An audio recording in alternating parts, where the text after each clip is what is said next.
Last week, two asset classes that normally tell us completely different stories started screaming the same message, y'all. Gold jumped at about 5%. Bitcoin jumped nearly 20%, the best week that it had in almost 2.5 years. And while that was happening, the 30-year Treasury yield touched 5.337. That's the highest it's been since 2007. And that happening actually caught everybody's attention. And then we talked about this in the earlier video that the United States Treasury stepped in and said, hey, we're going to double the size of the bonds that we're buying. And bond yields dropped for a little bit, caught a relief, but 24 hours later, pressure was back on. So I don't think the question is what's going on in the market. We have to pay attention to the events that's going on and prepare ourselves. We do have Nvidia earnings coming up this week, and when have they not be earnings and not be revenue and then still fell 6%? And I don't think it's about gold hitting another high. I think the question is, why are all these things happening at the same time? Because we are entering one of the most historically rough patches of the year. Not only is it a midterm election, but just this war and everything that's going on, plus the seasonality of October, September, and August. Now, before this video is over, we're going to talk about 3 ETFs that I'm watching as I'm seeing things rotate.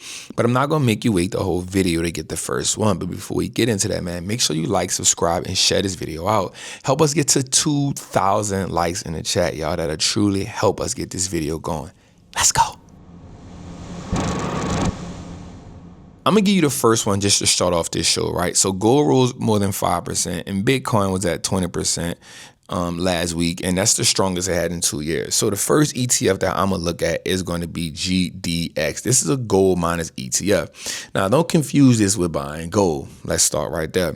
Now, GDX owns the businesses that pull gold out of the ground. Think about it. Think about it like this for a second. Gold is the product, but GDX owns the factories that produce the actual product. You got companies like Newmont, you got companies like Barrick Gold and Wheat and Precious Metals all together inside this major miner ETF. And that's why miners got interest in when gold prices rise. And let's just look at some numbers right quick, right? So say the cost of a gold mining company is $2,000 to produce an ounce of gold. Well, the gold sells for $3,000. That $1,000 between selling price has now simplified the production cost. And that's just an example. Now imagine if gold is at $4,000, but production costs don't rise nearly as fast. Well, gold went up 33%. But that simplified profit went from $1,000 to $2,000. That's leverage. And that's the reason why gold mining companies can sometimes move aggressive than the metal itself. And that's kind of what's happening. I do think we'll see a little pullback right now because they did go up so high last week. But I do think gold is positioned. But leverage works both ways, because if gold drops, then margins can compress, labor gets more expensive. And then what happens? Fuel rises, gold stocks crash. So the mine has an operational problems? Not really. The stock can get punished when gold itself is doing fine. And that's why I like studying the ETF, because I'm not betting everything on one mine. I'm getting exposure to a basket of mines. And right now, 94% of GDX's sector exposure is gold mining. So that's ETF number one, just to get things going. Because what matters to me is understanding what's going on in the economy, not so much why gold is moving. And that's where the story gets a little bit bigger, because gold is moving, but then what is that telling us as people who are looking at the market? That's the most important thing for me. Now, again, gold and Bitcoin are not the same asset. Gold has thousands of years of history. Bitcoin has digital assets that have been around less than 2 decades. So gold usually gets associated with fear and preservation. And then Bitcoin can trade like a high-risk technology asset. And so why did both of those assets rip last week is what I want to talk about. One part of that answer is investors are really questioning the value of money itself. Just being honest, like the dollar is getting weaker and weaker. The dollar fell 1% last week. The government debt crossed $40 trillion. Long-term yields have been rising, and investors are trying to figure out how America manages all of this debt without creating another problem. So picture a family that makes good money, they own assets, they can pay their bills, but every year their credit card balance gets larger and larger. And at first, banks said they all good for it, and then eventually the bank says, hold on, I'm not lending you more money if I can't get paid the money that I already risk. And that's one way to understand like what's really going on. The United States is suddenly unable to borrow money, but buyers can demand higher return on long-term assets, and higher demand return means higher yields. And so that becomes just a complex thing. And then we see American Express really like letting it be known that they are truly just cutting so many people's purchasing power. And so that's another thing we really need to be interested in watching. And then Walmart actually fell really hard this last week with earnings. So Bitcoin becomes interesting to investors, and commodities become interesting to some investors. Real assets become interesting. That's why I don't want y'all looking at gold going up saying gold is hot. The surface level is interesting, but I want you to ask this question: what is gold trying to tell me?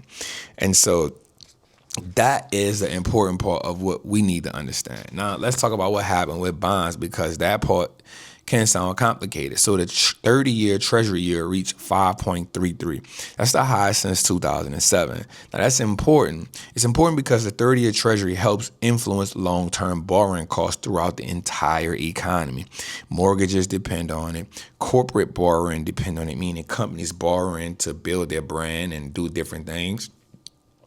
Infrastructure is dependent on that. Valuations depend on that, but most importantly, the price of money. And this is why the Treasury had to really step in. So the Treasury announced that it would double, certain liquidity support, buying back larger debt insurance bonds, so $4 billion per operation. Essentially, they're going to buy the long-term bonds, the 30 to the 20s, and they're going to sell short-term bonds, the 6 month, 1 year, 2 year, 5 year. And so essentially they're going to sell the money from the short-term bonds to use that money to buy long-term bonds, which puts us in more debt.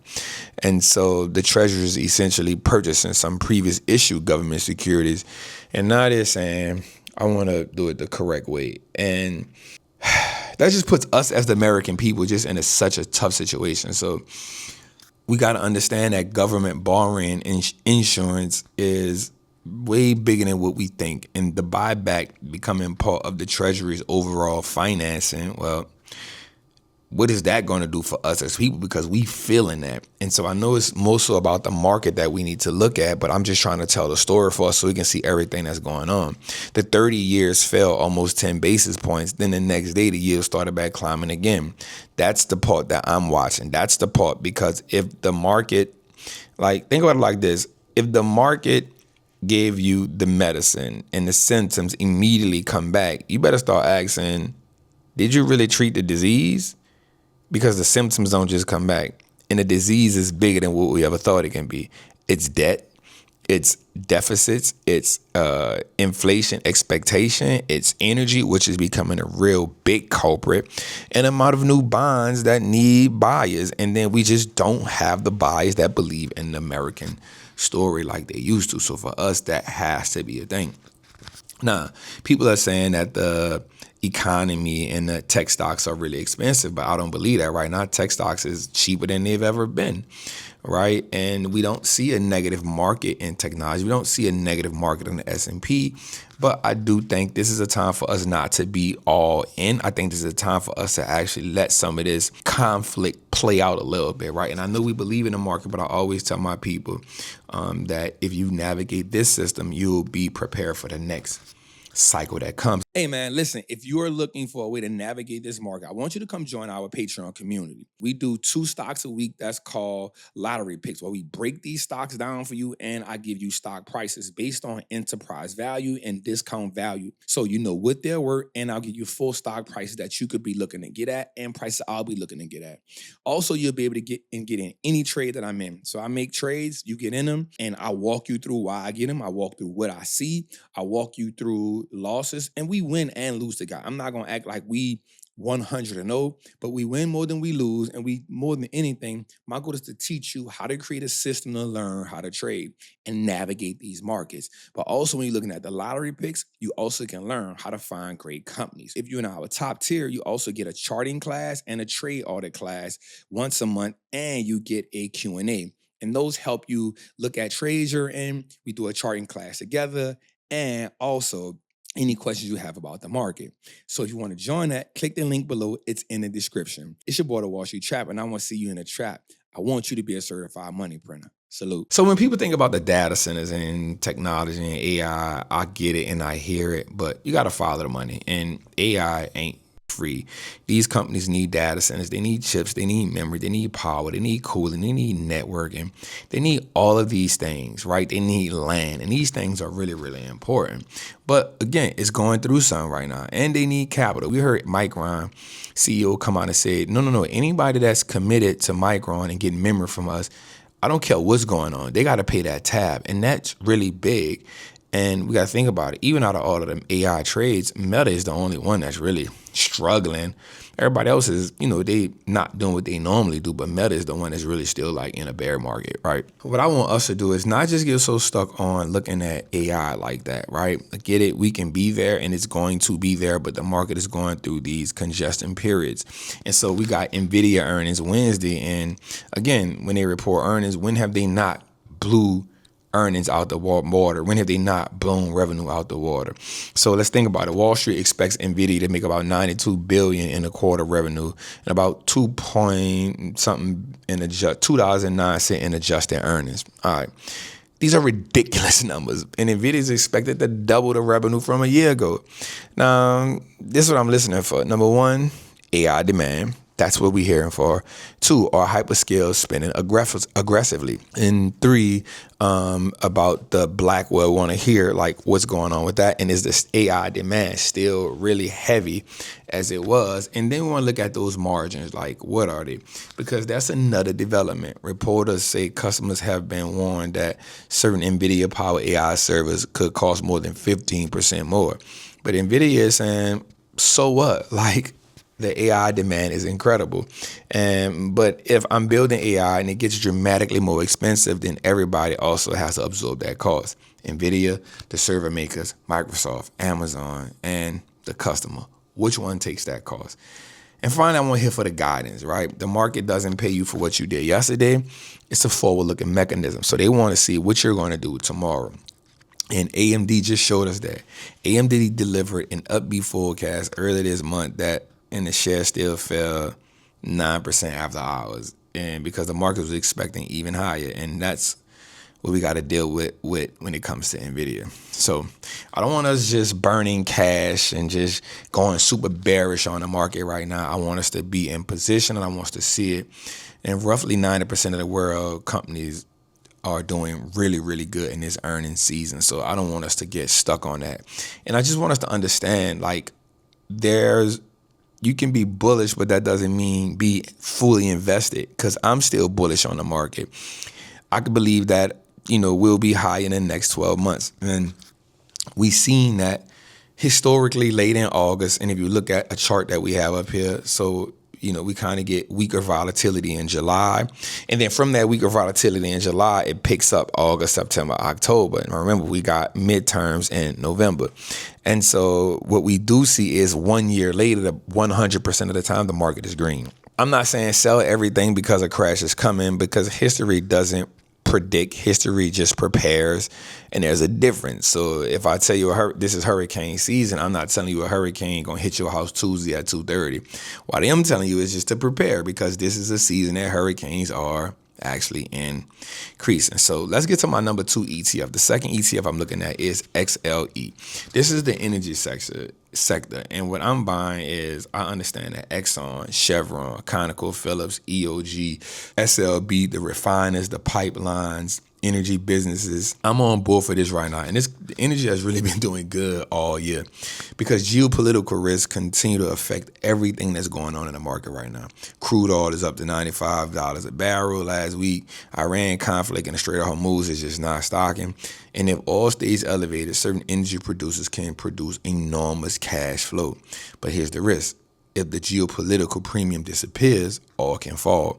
And if the economy weakens badly, demand can fall. But right now, we know that's not happening because things are tight right now. And the pre-markets just showed us where we are. And XLE gives me a basket instead of forcing me to pick one correctly. Now, one thing you do have to know is Exxon and Chevron represent a very large piece of this ETF. So diversification doesn't mean evenly diversified. You know what I mean? So XLE tracks all of the energy companies in the S&P 500 toward, Exxon and Chevron and all of these type of names. So that's good. I'm looking to that. I'm going forward. It's almost at all-time high again. And third, I'm looking at something that's really interesting, the biotechnology ETF, IBB. Now, this is one I think people need to understand instead of just chasing whichever biotech stock jumped 100% yesterday or the day before. Biotech is basically using biology to create medicine. So cancer treatments, genetic therapies, immunology, rare diseases, precious metals. And we saw companies like Moderna and things jump last week because of these phase 3 drugs that they're using and AI to use. And so AI is becoming a tool inside of healthcare, and it's helping healthcare solve problems faster. And AI can help researchers analyze massive amounts of biological data, identify drug testings, and parts of drug development. But individual biotechs can be brutal. So this is why I like IBB. One fatal clinical drug can destroy value overnight. That's why the ETF becomes interesting, because IBB owns U.S. listed technology and biotechnology companies. So instead of saying I know exactly which company develops the breakthrough, I'm really saying I want exposure to the whole ecosystem, and I don't care about who does a thing.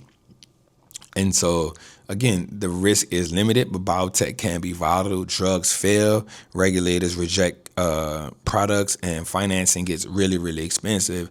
But that's why I want you to learn how to invest in the ETF instead of just using regular stocks.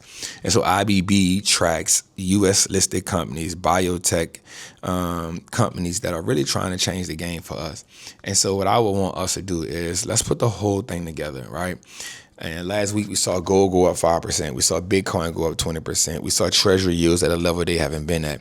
And at the same time, we see oil increasing. We see biotech companies increasing. And we see technology itself felt some of that pressure. I do think we can get a 5% pullback up in this time, but I just think it's a pullback. I think the market is still strong, at least into Q2 of 2027.